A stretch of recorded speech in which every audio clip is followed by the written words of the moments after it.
दक्षिणी भारत को अलग देश बनाने की मांग करने की बात करने वाले डीके सुरेश को कांग्रेस ने बेंगलुरु से टिकट दिया है। कांग्रेस हमेशा से देश तोड़ने वालों को प्रश्रय देती आई है। पहले भी बंटवारा किया, अब फिर करना चाहते हैं। कांग्रेस ने आगामी लोकसभा चुनाव के लिए 39 उम्मीदवारों की अपनी पहली लिस्ट जारी कर दी है। इसमें 15 जनरल कैटेगरी से ताल्लुक रखते हैं, जबकि 24 उम्मीदवार ऐसे हैं जो SC, ST, OBC और अल्पसंख्यक समुदाय से आते हैं। कांग्रेस की पहली लिस्ट में छत्तीसगढ़, कर्नाटक, केरल, लक्षद्वीप, मेघालय, सिक्किम, तेलंगाना और त्रिपुरा की सीटों पर उम्मीदवारों के नामों का ऐलान किया गया है। कर्नाटक के डिप्टी सीएम डीके शिवकुमार के छोटे भाई डीके सुरेश को बेंगलुरु ग्रामीण सीट से एक बार फिर उम्मीदवार बनाया गया है। कर्नाटक से डीके सुरेश कांग्रेस के इकलौते सांसद है। यह वही डीके सुरेश है जिन्होंने कहा था, हम दक्षिण भारतीय उत्तर भारतीयों की तुलना में अधिक टैक्स देते हैं, इसलिए मैं हमारे लिए एक अलग देश की मांग करता हूं। इसको बेंगलुरु से कांग्रेस का टिकट मिला है। डीके सुरेश को टिकट देने पर भाजपा नेता अमित मालवीय ने अपने एक्स पोस्ट के जरिए लिखा, अलग दक्षिण भारत की मांग करने वाले कर्नाटक के डिप्टी सीएम डीके शिवकुमार के भाई डीके सुरेश को बेंगलुरु ग्रामीण से फिर से टिकट दिया गया है। भारत का विभाजन कांग्रेस का अधूरा एजेंडा है, उनसे सावधान रहे। वहीं तेजस्वी सूर्या ने कहा कि एक तरफ उनके नेता राहुल गांधी अपनी भारत जोड़ो न्याय यात्रा के साथ देश को एकजुट करने का प्रयास कर रहे हैं, दूसरी तरफ हमारे पास एक सांसद है जो देश को तोड़ने पर आमदा है। कांग्रेस का विचार फूट डालो और राज करो का है। उन्होंने कहा कि कन्नड़वासी ऐसा कभी होने नहीं देंगे। हम उन्हें लोकसभा चुनाव में करारा जवाब देंगे और सुनिश्चित करेंगे कि कांग्रेस मुक्त भारत सफल हो। आपको बता दें कि डीके सुरेश की सियासी पारी 2013 में शुरू हुई थी। तब पूर्व प्रधानमंत्री HD देवगौड़ा के बेटे कुमारस्वामी ने लोकसभा सीट से इस्तीफा दे दिया था। इसके बाद 21 मई 2013 को हुए उपचुनाव में कांग्रेस ने डीके सुरेश को उम्मीदवार बनाया। इस उपचुनाव में जीतकर डीके सुरेश पहली बार लोकसभा पहुंचे थे। उसके बाद 2014 और 2019 के लोकसभा चुनाव में भी डीके सुरेश को जीत मिली। 2019 में डीके सुरेश ने बीजेपी के A नारायण गौड़ा को 2 लाख से ज्यादा वोटों के अंतर से हराया था। बता दें कि इससे पहले तमिलनाडु की सत्ताधारी पार्टी DMK ने भी कुछ ऐसी ही धमकी दी थी।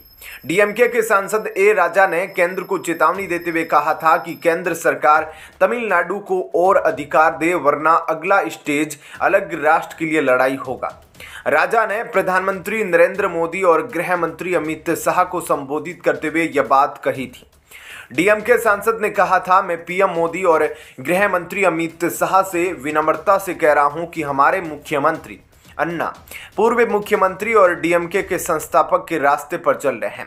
हमें पेरियार के रास्ते पर चलने के लिए मजबूर ना करें। हमें अलग देश की मांग करने के लिए मजबूर मत कीजिए।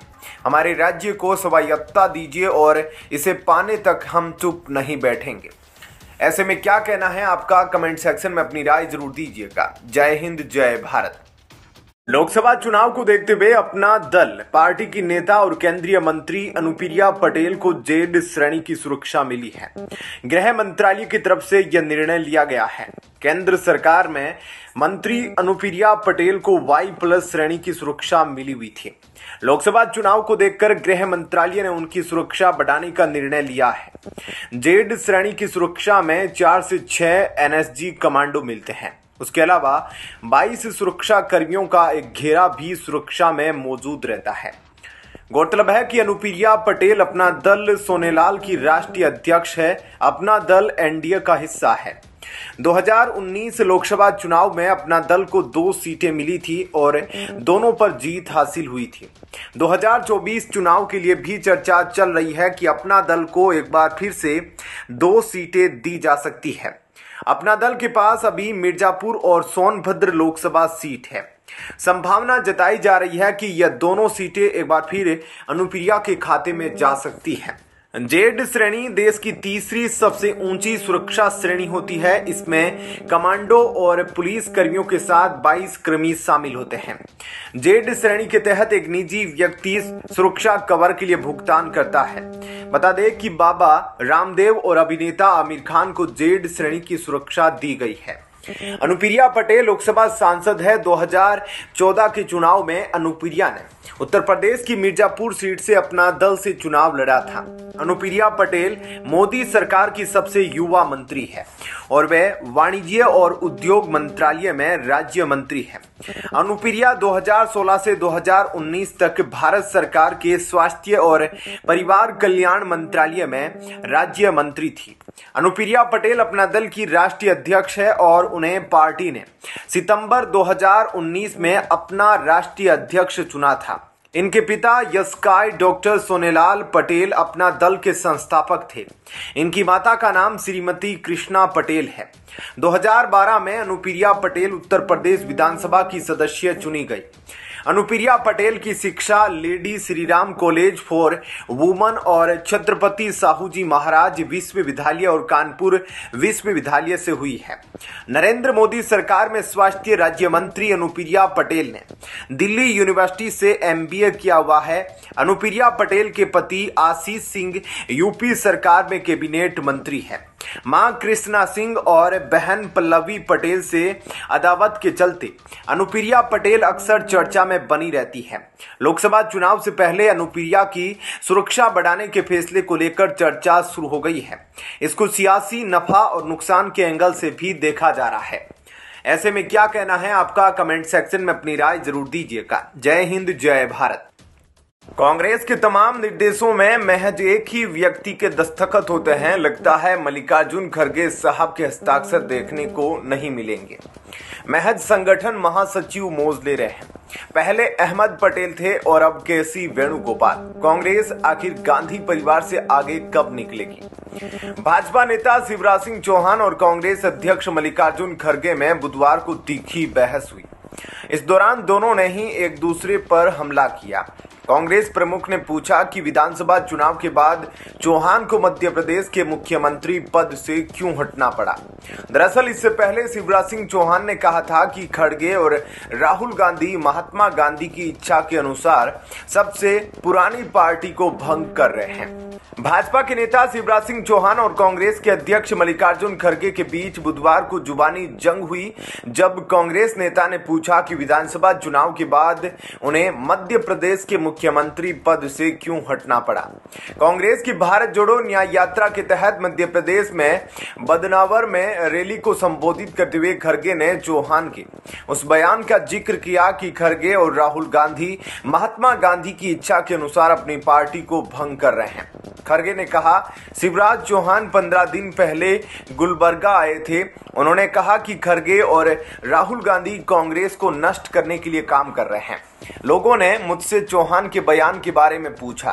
कांग्रेस अध्यक्ष ने बताया, मैंने कहा उन्हें चौहान से पूछना चाहिए कि चुनाव जीतने के बाद उन्हें क्यों हटाया गया। क्या कारण था कि मोदी जी ने आपको करीब नहीं आने दिया। मध्य प्रदेश में मल्लिकार्जुन खड़गे ने कहा कि कुछ दिन पहले शिवराज सिंह चौहान ने कहा था कि राहुल गांधी जी और खड़गे मिलकर कांग्रेस को खत्म करने के लिए काम कर रहे हैं। लेकिन सवाल यह उठता है कि बीजेपी ने शिवराज सिंह चौहान को सत्ता से क्यों निकाल दिया। वहीं इस पर चौहान ने एक्स पर पलटवार करते हुए कहा कि खड़गे और राहुल गांधी के नेतृत्व में कांग्रेस एक के बाद एक चुनाव हार रही। उन्होंने कहा कि 2013 के बाद से कांग्रेस 50 से अधिक चुनाव हार चुकी है और कई पूर्व मुख्यमंत्रियों एवं बड़े नेताओं ने पार्टी छोड़ दी है। उन्होंने एक्स पर लिखा, उन्हें गिनते रहिए जब तक कि पार्टी में उंगलियों पर गिने जा सकने वाले नेता न रह जाए। खड़गे जी, अब मुझे बताएं कि क्या राहुल जी और आप महात्मा गांधी के उस कथन को पूरा कर रहे हैं कि आजादी के बाद कांग्रेस को खत्म कर देना चाहिए। चौहान ने कहा, जब पूरा देश भगवान राम की भक्ति में डूबा हुआ था तब कांग्रेस ने अयोध्या में राम मंदिर प्रतिष्ठा समारोह के निमंत्रण को अस्वीकार कर दिया। सनातन धर्म और भगवान राम के प्रति नफरत ही आपकी पार्टी के रसातल में जाने का कारण है। आपको बता दें कि इससे पहले केंद्रीय मंत्री नितिन गडकरी ने कांग्रेस अध्यक्ष मल्लिकार्जुन खड़गे और महासचिव जयराम रमेश को शुक्रवार को कानूनी नोटिस भेजा था। नोटिस में कहा गया कि गडकरी के बारे में भ्रम फैलाने वाला वीडियो शेयर किया जा रहा है। नोटिस के मुताबिक जनता की नजरों में गडकरी के खिलाफ भ्रम सनसनी फैलाने के इरादे से वीडियो शेयर किया गया था। यह भारतीय जनता पार्टी की एकजुटता में दरार पैदा करने की नाकाम कोशिश है। वीडियो एक न्यूज पोर्टल को दिए गए इंटरव्यू का है, जिसे तोड़ मरोड़ कर पेश किया गया। कांग्रेस ने वीडियो अपलोड किया है, इसका मौजूदा हालात से कोई लेना देना नहीं है। गडकरी ने नोटिस में 24 घंटे में वीडियो हटाने और 3 दिन के अंदर लिखित माफीनामे की मांग की थी। ऐसे में क्या कहना है आपका? कमेंट सेक्शन में अपनी राय जरूर दीजिएगा। जय हिंद, जय भारत। लोकसभा चुनाव प्रचार के दौरान आम आदमी पार्टी प्रमुख अरविंद केजरीवाल ने एक बड़ा ही अजीबोगरीब बयान दिया, जिससे उनकी काफी थू-थू हो रही है। केजरीवाल ने दिल्ली के टाउन हॉल में आयोजित एक कार्यक्रम में उपस्थित महिलाओं को संबोधित करते हुए कहा कि अगर आपके पति ज्यादा मोदी मोदी करे तो उनको रात का खाना मत देना। केजरीवाल के इस बयान पर भाजपा नेता हरीश खुराना ने पलटवार करते हुए निशाना साधा है। केजरीवाल बोले, कई मर्द मोदी मोदी कर रहे हैं, उनका दिमाग महिलाएं ही ठीक कर सकती हैं। केजरीवाल ने महिलाओं से कहा कि अपने पति को अपने सर की कसम देकर अपनी बात मनवा लेना। दिल्ली के मुख्यमंत्री अरविंद केजरीवाल पर पलटवार करते हुए भाजपा नेता हरीश खुराना ने अपने सोशल मीडिया पोस्ट पर लिखा कि इस प्रकार के उल जलूल बयान से आखिर केजरीवाल लोगों को क्या संदेश देना चाहते हैं। उन्होंने यह भी कहा कि केजरीवाल और कितनी मर्यादा लांघेंगे। अरविंद केजरीवाल ने कहा कि जब से मुख्यमंत्री महिला सम्मान योजना का ऐलान हुआ है, सब जगहें बातें हो रही है कि दिल्ली में अब 7 सीटें केजरीवाल की, लेकिन यह सोचकर घर नहीं बैठना।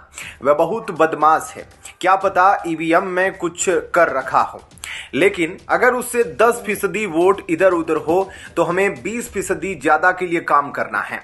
अब यह आपकी जिम्मेदारी है कि आप अपने पतियों, भाइयों, पिता और इलाके के अन्य लोगों को उस व्यक्ति को वोट देने के लिए मनाएं जो उनके लाभ के लिए काम कर रहा है।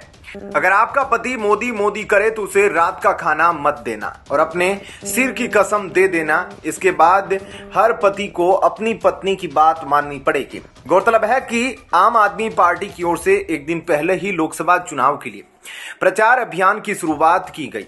आम आदमी पार्टी की ओर से आम चुनाव के लिए नया चुनावी नारा संसद में केजरीवाल तो दिल्ली होगी और खुशहाल जारी किया गया।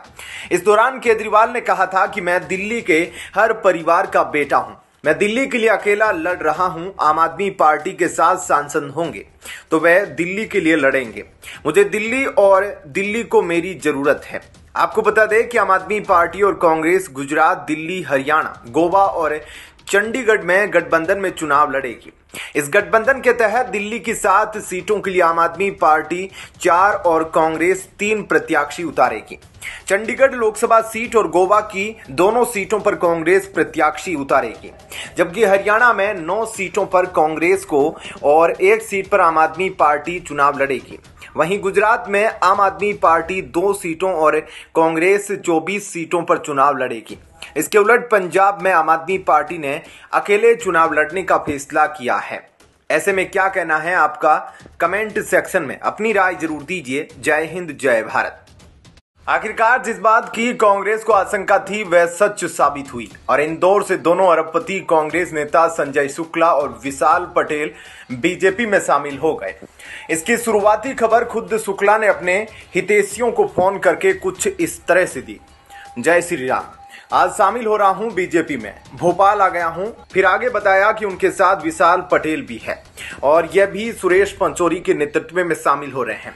बीजेपी में शामिल होते शुक्ला ने कहा कि बीजेपी मेरा परिवार था और मैं अब परिवार में वापस आया हूं। मुझे उस वक्त बहुत बुरा लगा जब राम मंदिर का आमंत्रण कांग्रेस ने ठुकराया था। अब मैं बीजेपी में रहकर जनता की सेवा करूंगा। शुक्ला के पिता पंडित विष्णु शुक्ला जनसंघ के समय से मजबूत नेता रहे हैं। बीजेपी के टिकट पर वे चुनाव भी लड़े, हालांकि चुनाव जीत नहीं सके। संजय शुक्ला के चाचा भी बीजेपी टिकट पर चुनाव लड़ चुके हैं। वे रिश्ते में उनके चचेरे भाई गोलू शुक्ला बीजेपी के टिकट से विधानसभा में 3 बार विधायक भी चुने गए हैं। इस तरह उनका पूरा परिवार शुरू से ही बीजेपी वाला रहा है। कांग्रेस में रहकर सबसे ज्यादा धार्मिक आयोजन कराने वाले शुक्ला ही है। सबसे ज्यादा इंदौर में कथाएं उन्होंने ही कराई है।